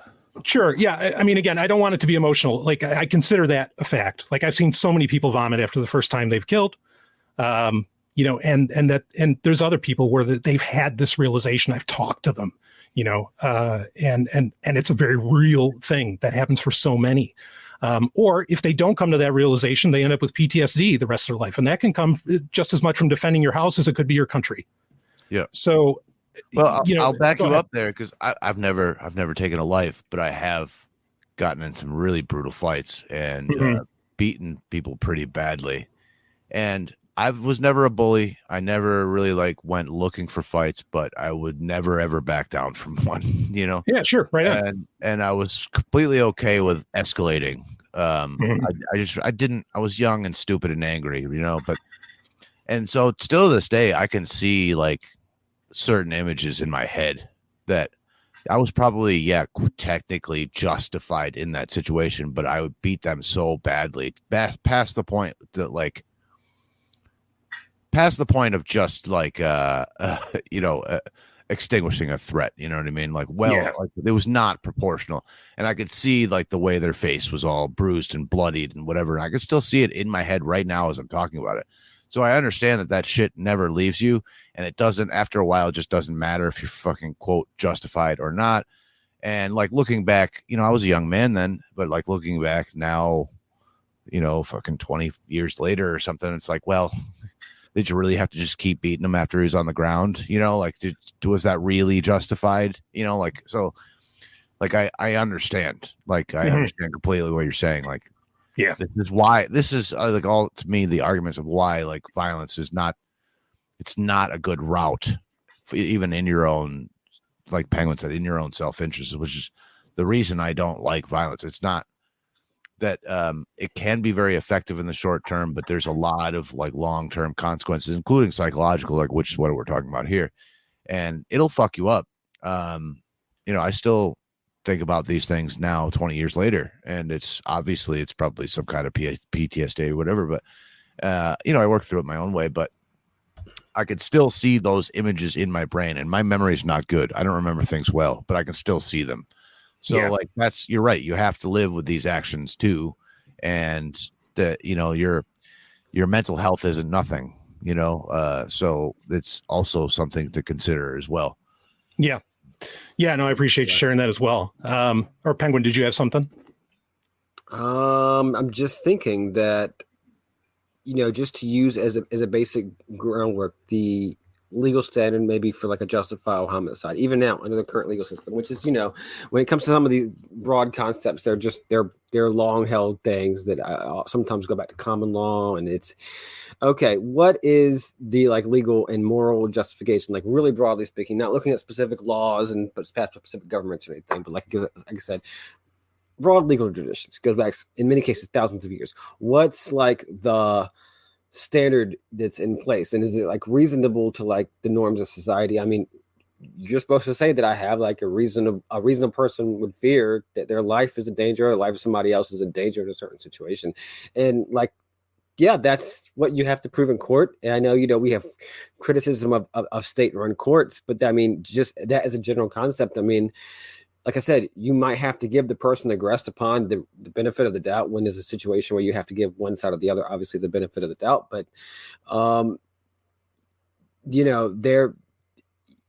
don't have a moral, you don't have the moral case for using lethal force or for taking a life in something. And obviously, yes, it will be tough no matter how justified you were. I do agree with that, and I haven't done it, but from the evidence that I've seen, that's perfectly the case, and I would have certainly expected it to be the case. But again, if it's a moral situation for you to make that choice, you did not have really a choice. You had to act in the moment if you had that reasonable fear either out of self-preservation or preservation for your companions or your children. So I don't think there's any, I mean, there's the moral aspect of this. It's not like, oh, what the worst thing you can hear somebody say, and obviously this person has never taken a life. Most people haven't taken a life, so it's not that hard to imagine that someone hasn't. But the worst thing you can hear someone say is like, how much force can I get away with in a certain situation? What situation can I shoot somebody? And you'll hear that from time to time. And that's like one of my biggest pet peeves in all of life. No categories. Like that is one of my biggest pet peeves in the entire world, because that is not the norms of society and of any society, which universally is like certainly against killing and violence, even if there are huge carve-outs in certain situations. I mean, war, obviously that is considered justified by most people under statism or whatever, under typical status norms. So you may have large carve-outs, but the default position still is against any killing. Yes. And generally any violence. That is the default position. Everything else is a carve-out or a caveat. So, there is the case of like what's legal, and then there's the case of what's moral. What's moral has to do only you know what you were thinking at a given time or what you perceived at a given time. What's legal might give you the benefit of the doubt in a situation, but ultimately, what's moral has to rest with you and with your creator, of course. Yeah, absolutely. I mean, again, if we were to get into ethics, I mean, you don't even have to get into ethics. Your body tells you, like Sex said, most people want to avoid violence. Most people, when they're ready to throw a punch, they start shaking because this is just such an unnatural thing for them to do, to go and hurt another human being. Or like I brought up, you vomit after you've done it. Your body is literally telling you fucked up. You did not do something you were meant to do, and there's no law books, no ethics, no nothing. Your biology is telling you just did something completely unnatural, in my opinion. And I think that goes beyond opinion. But anyway, Zach, did you have something? No, I totally agree. How much time you got, Brian? I should probably wrap things up. Okay.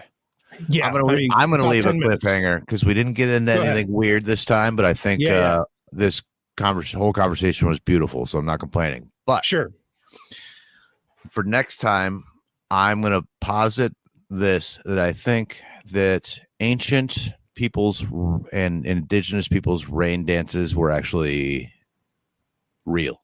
And I think that science is currently just now catching up with the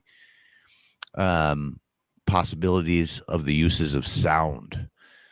So next time I'll let everybody here think about it. Yeah. It's something I've been thinking about like over the past few years. I'm like, wait a minute, because there's a lot of like buildings that were built to make certain sounds. There's a lot of chants, and the walls of Jericho. The walls of Jericho, yeah, exactly.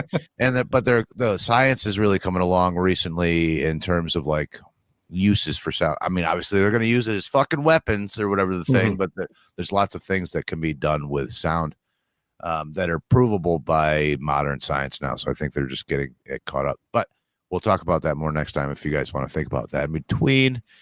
But if Brian, what were you going to say? Go ahead. Oh, I was just I can't wait for that. Penguin, go ahead. Okay, go. No, that's going to be a super cool topic, and I don't know if we have the chance, just to expand on some of our at least 2 episodes. We've spent a good point. One of the bigger points of the episode was talking about the 20th century in Middle East and North Africa, as well as other parts of the world. So I think that'd be a good topic. We can go and maybe do a little history, maybe do a weird stuff. That's our usual formula, really. I don't know where we came up with our topics today, but they were really great. Yeah, this is a beautiful conversation. You had really good discussions. Yeah, it's not typically a typical Void conversation, but it's I plan on doing a bunch more of these. So I don't know. We don't need to keep this narrow. Really quick. Or go ahead, Brian, Zach. Well, go. What are you going to say? I just want to wrap up and just give some very fast recommendations to people, as far as alternatives. One thing is, so let's say, like we were talking about, statistically, the person that would likely kill you would be your spouse. Here's a great tip: don't put a gun under your bed. Just don't be an asshole. Like, actually, be a good fucking person. Yeah, don't be a dick. Yeah, don't be a dick, and maybe you'll live. I mean, what a revolutionary thought. The other thing is, do something to be physically confident. And that also includes, in my opinion, not carrying a gun, because a gun, I think, is a false sense of power. It can be a real one for people trained, very well trained, but for most people, I think it's a false sense of power. Have a real sense of power, as in, you know what to do with your body. And that confidence, I guarantee you, will show up in your eyes, and would-be attackers, malicious actors will want to avoid that because they like easy prey. You can make yourself not easy prey in very simple ways. And I mean, even things like just going to the gym and just having a certain look to you, whatever it happens to be, just get confident in your own skin, and you'll see it in your eyes in the mirror as well. These are things that are not expensive to do. You don't have to go out and buy a bunch of shit. You don't have to carry anything. Be confident in your own skin. And I guarantee you that'll keep you from a lot of nasty situations, as someone who grew up in New York City. So, and that's all I'm going to, if people want to ask more, they can ask more, but I'll just lay those points out. Well said. Yeah, I'm a pretty strong advocate of me carrying guns, because I choose to do that. I think Sure. we should have the choice to be able to do that. But I think to think that some people are under the impression that it's been the norm at any place in any time in history for guns have been around forever, but for everyone to carry a gun. I don't know if you really can compare a knife or something to that, but it's never been the norm for people to walk around carrying a gun. Maybe if you're out in the wilderness or something, but that's not how any society has ever really functioned. And it is not necessarily for a polite society. I'm still an advocate for it, but let's be realistic about it. That's not an armed society is a polite society. It could be the case in some situations. But basically, as a rule of thumb, no, I don't believe that. Yeah. Well, I'll give you two quotes. I'll give you one from an ancient Japanese quote, and that is, "The best swords stay in the sheaths." And the other is from a guy named Dr. Sovryn. The other one is from Dr. Sovryn, and that one is, "A armed society is not a polite society. An armed society is a society built on fear."